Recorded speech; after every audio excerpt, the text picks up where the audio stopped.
Hello मेरे प्यारे दोस्तों, नमस्कार आप सभी को। मैं अखिलेश दुबे आप सभी का अपने इस इंग्लिश तक के यूट्यूब चैनल में आप सभी का हार्दिक स्वागत अभिनंदन करता हूं। मेरे प्यारे दोस्तों, आज सबको मालूम होगा कि आज शिक्षक दिवस भी है। 5 सितंबर है, शिक्षक दिवस है। तो आप सभी को शिक्षक दिवस के अवसर पर हम आप सभी को हार्दिक अभिनंदन, स्वागत, शुभकामनाएँ देते हैं। और मेरे प्यारे दोस्तों, आज फिर मैं आपके सामने एक और कॉन्सेप्ट लेकर के आया हूं। जी हाँ, बहुत ही प्यारा कॉन्सेप्ट। तो देर ना करते हुए चलिए अपने टॉपिक पर शुरू करते हैं मेरे प्यारे दोस्तों। आज का टॉपिक है कॉन्सेप्ट नंबर 5। कॉन्सेप्ट का सिलसिला यूं ही जारी रहेगा मेरे प्यारे दोस्तों। बस आप सबका प्यार दुलार ऐसे ही हमको मिलता रहे। चलिए फिर देरी ना करते हुए अपने कॉन्सेप्ट को देखते हैं।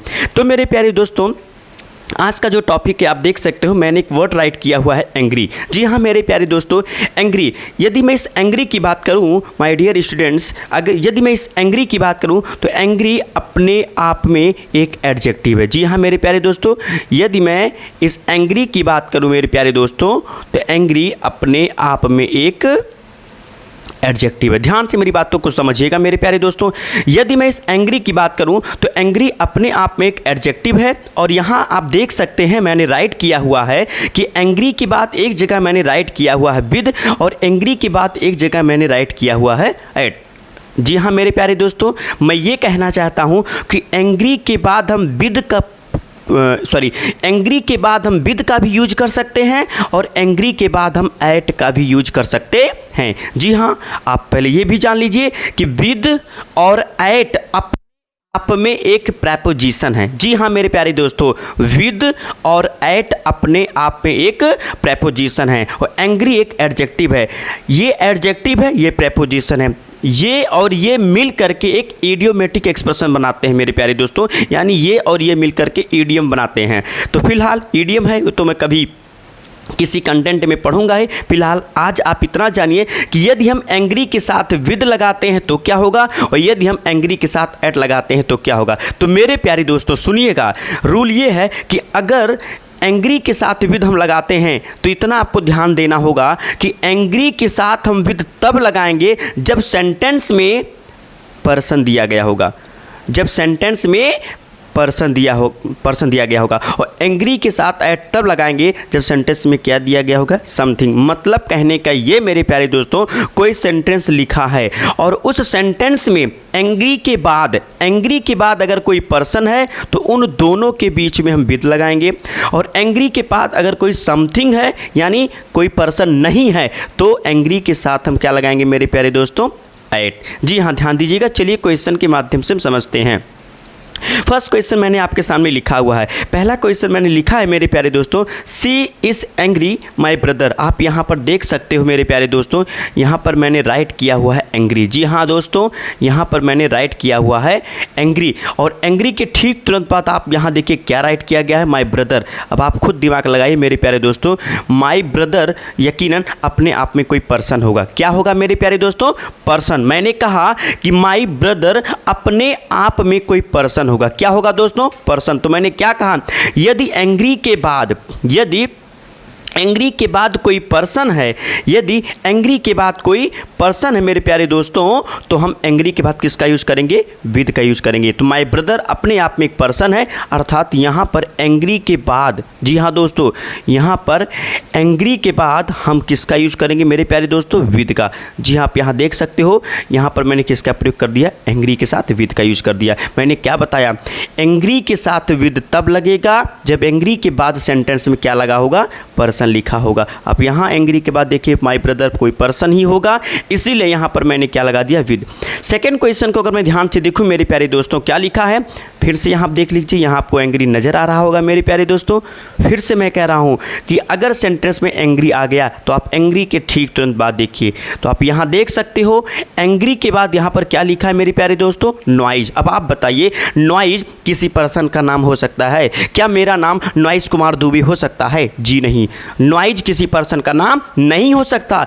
अगर ये पर्सन नहीं है मेरे प्यारे दोस्तों तो यकीनन ये अपने आप में समथिंग आएगा। और यहाँ आवाज़, नॉइज का मतलब आवाज़, शोर होता है, वो आवाज़ या शोर किसी न किसी वस्तु पर होगी। समथिंग मतलब कोई चीज़, किसी न किसी चीज़ पर होगा, किसी न किसी वस्तु पर होगा। मतलब ये कंफर्म कि नॉइज किसी पर्सन, कोई पर्सन नहीं हो सकता। अर्थात यहाँ पर एंग्री के साथ मेरे प्यारे दोस्तों आप खुद बताइए यहाँ क्या लगाएंगे, एट लगाएंगे। समझ में आ रहा है मेरे प्यारे दोस्तों? यदि मेरा वीडियो समझ में आपको आ रहा है अच्छी तरीके से तो आप मेरे चैनल को सब्सक्राइब कर लें और लाइक भी कर दें और कमेंट बॉक्स में ज़रूर कमेंट करिएगा अगर आपको कहीं से कोई समस्या होती है। फिर से देखिए, चलिए अगले क्वेश्चन की तरफ चलते हैं मेरे प्यारे दोस्तों। अगला क्वेश्चन क्या है देख सकते हैं आप, लिखा है, फिर से मैं यहाँ आपको कह रहा हूँ ही इज़ एंग्री। जी हाँ मेरे प्यारे दोस्तों, यहाँ फिर से हमको नज़र आ रहा है एंग्री, और एंग्री के ठीक तुरंत बाद मेरे प्यारे दोस्तों आप खुद बताइए क्या लिखा है, गवर्नमेंट। क्या लिखा है मेरे प्यारे दोस्तों, गवर्नमेंट। अगर मैं इस गवर्नमेंट की बात करूं तो आप खुद बताइए, गवर्नमेंट, यकीनन गवर्नमेंट अपने आप में कोई पर्सन होता है। जैसे हमारे इस उत्तर प्रदेश का गवर्नमेंट कौन चला रहा है, माननीय हमारे योगी आदित्यनाथ जी। तो कुल मिला जुला करके गवर्नमेंट की बात करें तो ये अपने आप में एक पर्सन है। तो मैंने क्या कहा, यदि सेंटेंस में एंग्री के बाद कोई पर्सन होगा तो क्या लगाएंगे, विद लगाएंगे। यानी मेरे प्यारे दोस्तों यहाँ पर भी क्या लगेगा, विद लगेगा। जी हाँ, बहुत अच्छे से आप लोग समझ रहे हैं, मैं आपकी भावनाओं को समझ पा रहा हूँ। जी हाँ, देखते रहिए इंग्लिश तक। आपके सामने है अखिलेश दुबे। हेलो, चलिए अगले क्वेश्चन पे चलते हैं मेरे प्यारे दोस्तों। फिर अगला क्वेश्चन क्या है, लिखा है, फिर से देखिए यहाँ पर क्या नज़र आ रहा है मेरे प्यारे दोस्तों, एंग्री। फिर मैंने कहा ना, अगर सेंटेंस में एंग्री नज़र आया तो एंग्री के ठीक तुरंत बाद आप देखिए क्या यहाँ लिखा है, डिसीजन। अब आप खुद बताओ मेरे प्यारे दोस्तों, डिसीजन अपने आप में कोई पर्सन हो सकता है क्या? किसी इंसान का नाम, किसी पर्सन का नाम डिसीजन हो सकता है? मेरा नाम डिसीजन कुमार दुबे है, बिल्कुल भी नहीं कह सकते। इसीलिए डिसीजन माने निर्णय, और निर्णय किसी न किसी वस्तु पर, किसी न किसी चीज़ पर लिया जाता है मेरे प्यारे दोस्तों। अर्थात डिसीजन में भी अपने आप में समथिंग है, नॉइज़ में भी अपने आप में समथिंग है। लेकिन माय ब्रदर और गवर्नमेंट की बात करूं तो ये अपने आप में क्या है मेरे प्यारे दोस्तों, पर्सन है। तो यहाँ डिसीजन समथिंग की बात कर रहा है, यानी यहाँ पर भी मेरे प्यारे दोस्तों क्या लगाएंगे, एट लगाएंगे। मैंने क्या बताया, अगर इस माय ब्रदर की बात करूं मेरे प्यारे दोस्तों तो ये बता रहा है पर्सन को। जी हाँ, किसको बता रहा है, पर्सन को, इसलिए यहाँ पर हमने एट लगा दिया। नॉइज़ की बात करूँ मेरे प्यारे दोस्तों तो ये क्या बता रहा है, समथिंग को। मतलब किसी भी कीमत पर ये नॉइज़ पर्सन तो नहीं हो सकता, इसलिए समथिंग को बता रहा है, इसलिए यहाँ पर मैंने एट लगा दिया। गवर्नमेंट की बात करूँ तो गवर्नमेंट अपने आप में कोई पर्सन ही होता है मेरे प्यारे दोस्तों, इसलिए यहाँ पर भी हमने क्या लगा दिया, विद लगा दिया। और डिसीजन की बात करूं तो फिर से यहाँ देख लीजिए, ये किसी समथिंग की बात कर रहा है मेरे प्यारे दोस्तों, इसलिए यहाँ पर हमने क्या लगा दिया, एट लगा दिया। दोस्तों मैंने क्या कहा फिर से समझ लीजिए, एंग्री के बाद यदि पर्सन आएगा तो विद लगाएंगे, एंग्री के बाद यदि समथिंग आता है तो एट लगाएंगे। माय ब्रदर पर्सन है, विद लगा दिया। नॉइज समथिंग है, एट लगा दिया। गवर्नमेंट पर्सन है, विद लगा दिया। डिसीजन समथिंग है, एट लगा दिया। और कैसे पर्सन या समथिंग है ये मैं आपको अभी इसी वीडियो में बता चुका हूं। जी हाँ दोस्तों, तो फिर से मैं उम्मीद करता हूं कि ये वीडियो आपको बहुत अच्छे तरीके से समझ में आया होगा। जी हाँ, इसी सिलसिले में मैं फिर आपसे एक बात और कहना चाह रहा हूं कि मैंने इस पढ़ाए गए कंटेंट के पीछे फिर से मैंने आपके सामने 4 होमवर्क दिया हुआ है मेरे प्यारे दोस्तों। I am angry the way, they are angry the lack of response, he is angry you for lying to me, she is angry her friend. ये 4 सेंटेंस आपके लिए मेरे प्यारे दोस्तों मैं बार बार आपसे कहता हूँ, लेकिन आप लोग वीडियो को देख लेते हो लेकिन होमवर्क सॉल्व करके आप नहीं देते हो। तो मैं अब की बार उम्मीद करूंगा मेरे प्यारे दोस्तों कि आपका होमवर्क जरूर मेरे कमेंट बॉक्स में आएगा। और आपसे निवेदन करता हूं कि अगर ये कंटेंट पूरा अच्छे समझ में आ रहा है तो आप इस होमवर्क इन 4 क्वेश्चन को सॉल्व करके मेरे कमेंट बॉक्स में ज़रूर भेजें। तो मेरे प्यारे दोस्तों एक बार फिर से मैं अखिलेश दुबे आप सभी का वेलकम करता हूं।